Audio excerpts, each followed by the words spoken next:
ಶಿವು ಅವ್ರು ಕಾಣಿಸ್ತಿಲ್ಲ. ಇಲ್ವಾ ಅವರು? ಯಾಕೆ? ಕ್ಷಮೆ ಕೇಳಕ್ಕೆ. ಕಷ್ಟ, ಅವರಿಂದ ಕ್ಷಮೆ ಸಿಗೋದು. ಪ್ರಯತ್ನ ಪಡ್ತೀನಿ. ನಿಮ್ಮಿಂದ ತುಂಬ ಕಷ್ಟ ಅನುಭವಿಸಿದ್ದಾರೆ. ಅದ್ರ ಬಗ್ಗೆ ಇನ್ನೂ ಪಶ್ಚಾತ್ತಾಪ ಪಡ್ತಾನೆ ಇದ್ದೀನಿ. ತುಂಬ ಕೋಪ ಇದೆ ನಿಮ್ಮ ಬಗ್ಗೆ ಅವ್ರಿಗಿನ್ನೂ. ಅವ್ರು ಏನು ಶಿಕ್ಷೆ ಕೊಟ್ಟರು ಅದನ್ನ ಅನುಭವಿಸೋಕ್ಕೆ ಸಿದ್ಧವಾಗೇ ಬಂದಿದ್ದೀನಿ. ಒಂದ್ಸಲಿ ಅವ್ರ ಜೊತೆ ಮಾತಾಡೋರ್ಗೂ ಸಮಾಧಾನ ಇಲ್ಲ ಮನಸ್ಸಿಗೆ.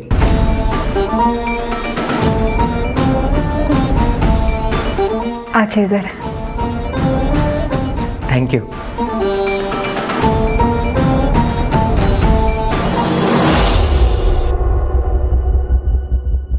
ಶಿವು ಅವರೇ,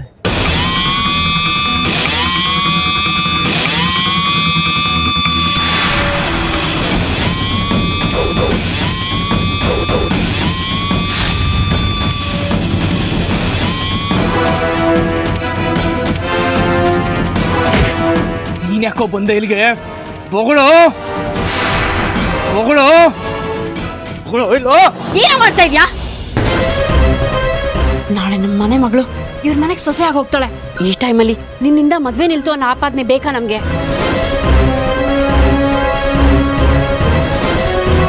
ಇವನ್ಗೇನ್ ಕೆಲಸ ಈ ಮನೇಲಿ?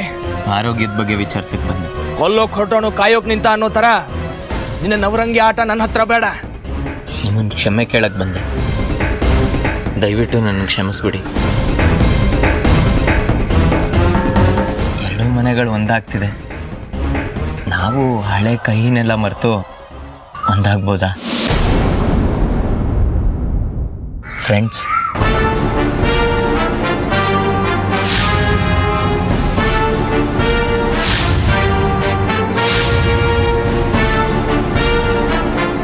ನಾನು ನೀನು ಸ್ನೇಹಿತರಾಗಕ್ಕೆ ಜನ್ಮದಲ್ಲೂ ಸಾಧ್ಯ ಇಲ್ಲ.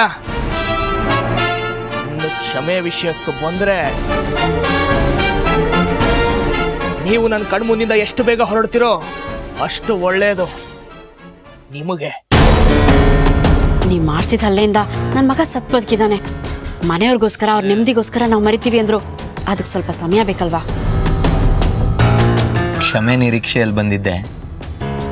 ಎಲ್ಲರೂ ಕ್ಷಮಿಸಿದ್ರು. ಆದರೆ ಹಿರಣ್ಮಯಿ ಶಿವು ಮಾತ್ರ ನಿಮ್ಮ ಹೊಟ್ಟೆಗಾಗಿರೋ ಗಾಯ ವಾಸಿ ಆಯಿತು ಶಿವು ಅವರೇ. ಆದರೆ ನನ್ನ ಹೃದಯಕ್ಕಾಗಿರೋ ಗಾಯ ವಾಸಿ ಆಗೋದು ನಿಮ್ಮ ಕ್ಷಮೆಯಿಂದ ಮಾತ್ರ.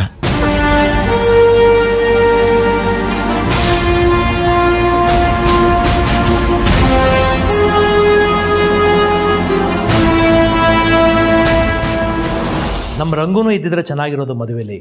ನನಗೂ ಹಾಗೆ ಅನಿಸಿದ್ದು. ಎಷ್ಟೋ ದಿನಗಳ ನಂತರ ನಮ್ಮ ಮನೇಲಿ ಶುಭ ಕಾರ್ಯ ನಡೀತಿರೋದು.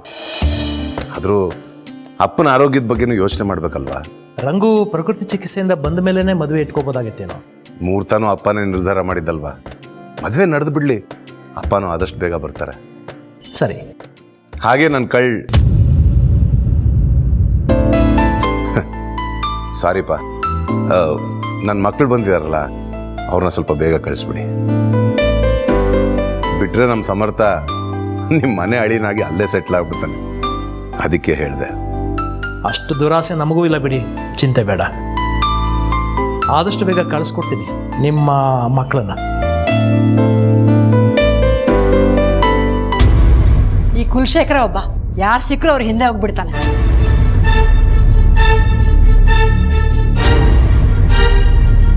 ಮದುವೆ ಇಟ್ಕೊಂಡು ಈ ಊರಿ ಬಸ್ಸಲ್ಲಿ ಆಚೆ ಕಳಿಸಿದ್ದೆ ನಾನೇ ಮಾವ ಕಾತಿಯನ್ನ ಬ್ಯೂಟಿ ಪಾರ್ಲರ್ ಹೋಗಿ ಕೇಳಿದ್ದು. ಅವಳನ್ನ ಪಾರ್ಲರ್ ಹೋಗಿ ಕೇಳಿ ನೀವು ನಮ್ಮನೆಗೆ ಬಂದಿದ್ದೀರಿ ಅಲ್ವಾ? ಅದು ನಮ್ಮಮ್ಮ ಕಾತಿಯನಿಯವ್ರಿಗೆ ಹೇಳಿದ್ರಂತೆ. ನನಗೀಗಷ್ಟೇ ಮೆಸೇಜ್ ಮಾಡಿದ್ರು. ಅದು ಕಾತಿಯನಿಯವರು ಪಾರ್ಲರ್ಗೆ ಅಲ್ಲಿ ಇಲ್ಲಿ ಅಂತ ಓಡಾಡ್ತಿರ್ತಾರೆ, ನೀನು ಯಾಕೆ ಹೋದೆ ಅಂತ.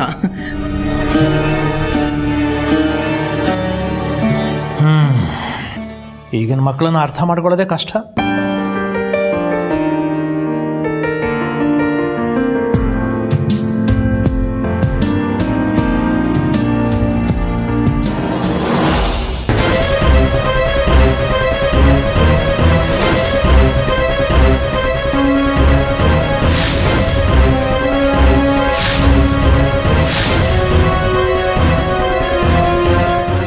ಏನಿದೆಲ್ಲ?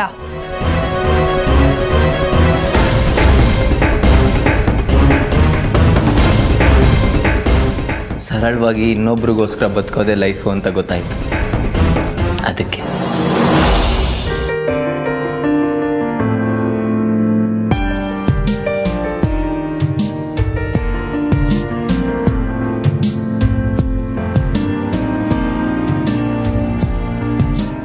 ನಮ್ಮ ಸಮರ್ಥ ದಿನ ಆಂಜನೇಯನ್ ಸ್ತೋತ್ರ ಸಹಸ್ರನಾಮಾವಳಿ ಮುಗಿಸೆ ಪೂಜೆ ರೂಮಿಂದ ಹೊರಗಡೆ ಬರ್ತಿದ್ದಿದ್ದು. ಆ ಡೆಡಿಕೇಶನ್ ಇವತ್ತು ನಿಮಗೋಸ್ಕರ ನೋಡಿದೆ. ಅವ್ನು ನಿಮಗೋಸ್ಕರನೇ ಬದುಕ್ತಾ ಇದ್ದಾನೆ. ನೀವು ಬರೋವರೆಗೂ ಇಲ್ಲಿಂದ ಹೊರಡಲ್ಲ ಅಂದಿದ್ದ.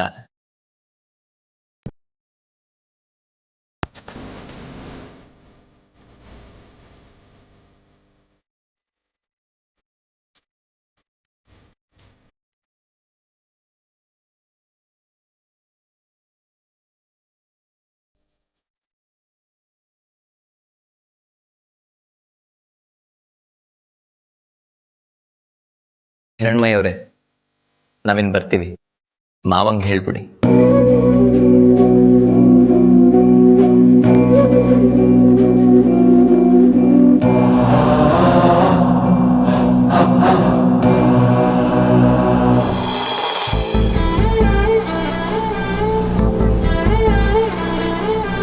ಮದ್ವೆನೇ ಆಗಲ್ಲ ಅಂತಿದ್ದವನು ಈಗ ಲವ್ ಮಾಡೋದು, ಲವರ್ ಕಾಲ್ಗೋಸ್ಕರ ಈ ಥರ ರೆಸ್ಟ್ಲೆಸ್ ಆಗಿ ವೆಯ್ಟ್ ಮಾಡೋದು, ಇವೆಲ್ಲ ಹೆಂಗಾಗತ್ತ? ಕೆಲವೊಂದನ್ನ ಕೇಳಿ ಅನುಭವಿಸೋದ್ಕಿಂತ ನಾವೇ ಫೀಲ್ ಮಾಡ್ಬೇಕು ಕಣ. ನಿನಗೂ ಒಂದು ಟ್ರೂ ಲವ್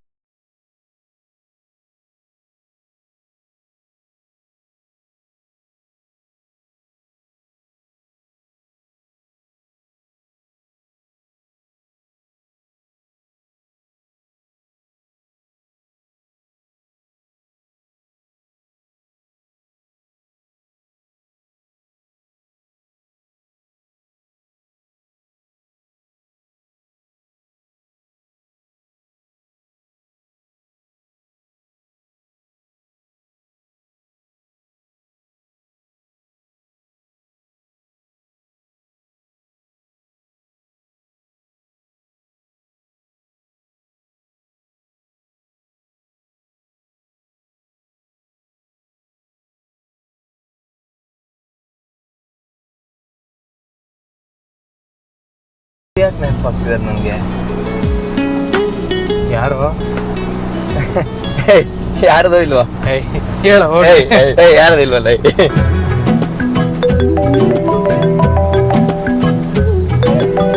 ಯಾರ್ದಪ್ಪ ಫೋನು? ಕಾತ್ಯಾಯಿನಿ ಅವ್ರದಾ? ನಿಲ್ಸೋ, ಸೈಡ್ಗೆ ಹಾಕು.